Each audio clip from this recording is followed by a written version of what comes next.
I'm back, Stephen. Welcome to the story of Boston told on the Freedom Trail. Now behind me we've got the last hurrah bar. Not exactly on the Freedom Trail, although located on it. It was the bar that doesn't close its curtains during Prohibition. Why not? It's between the State House and the City Hall, so guess who drinks there? The governor, chief of police, cops, businessmen, lobbyists, and so forth.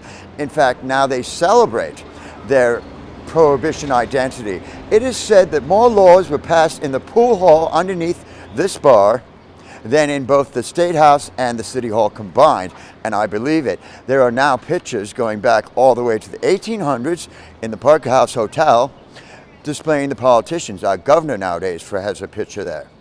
There's also a picture of Teddy Kennedy having a drink there, which I don't actually think is the best ad for a bar, as he ran into some issues with alcohol later on in life. But we love Teddy Kennedy. He was, by the way, the most effective senator ever. More laws were passed by Teddy Kennedy crossing the aisle than any other senator in American history. So, drinking or not, love the fella. He was one of our greats. Now we're coming up in a really important place.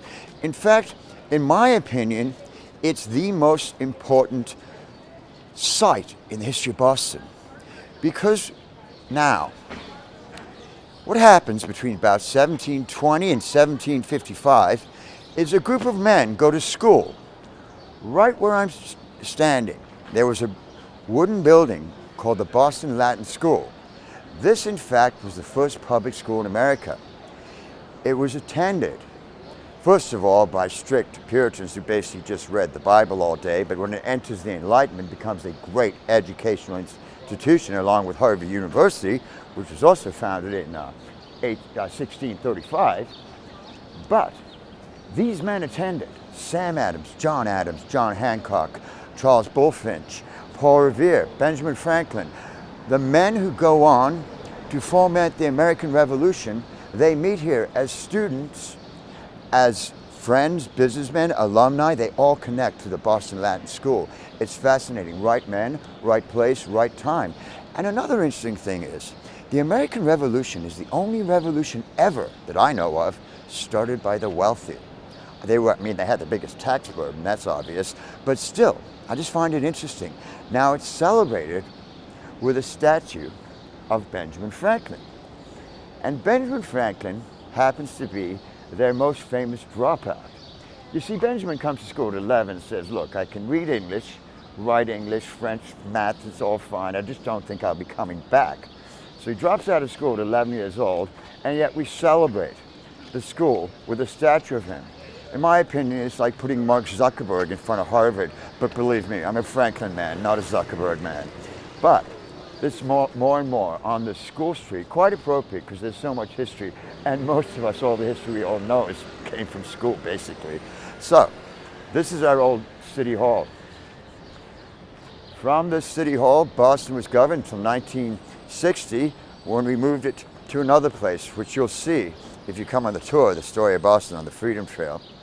But my favorite thing about our City Hall is right there, behind me, the Jackass. No, not the person, the statue, okay?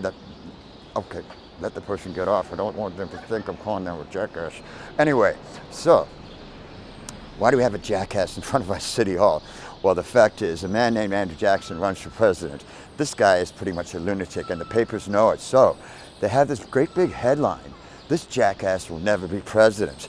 However, he proves them wrong, is elected jackass, and one of his first moves is to adopt the jackass as a symbol of the Democratic Party. Now, of course, we call it the donkey because you can't say jackass, jackass, jackass all day long on television. But why do we have a symbol to just one party in front of our City Hall? The fact is, everyone who served here was a Democrat, and a modern Democrat, because the party switched position after the Civil War. But there is something for the Republicans, although Massachusetts, for better or worse, is the most Democratic state in the Union.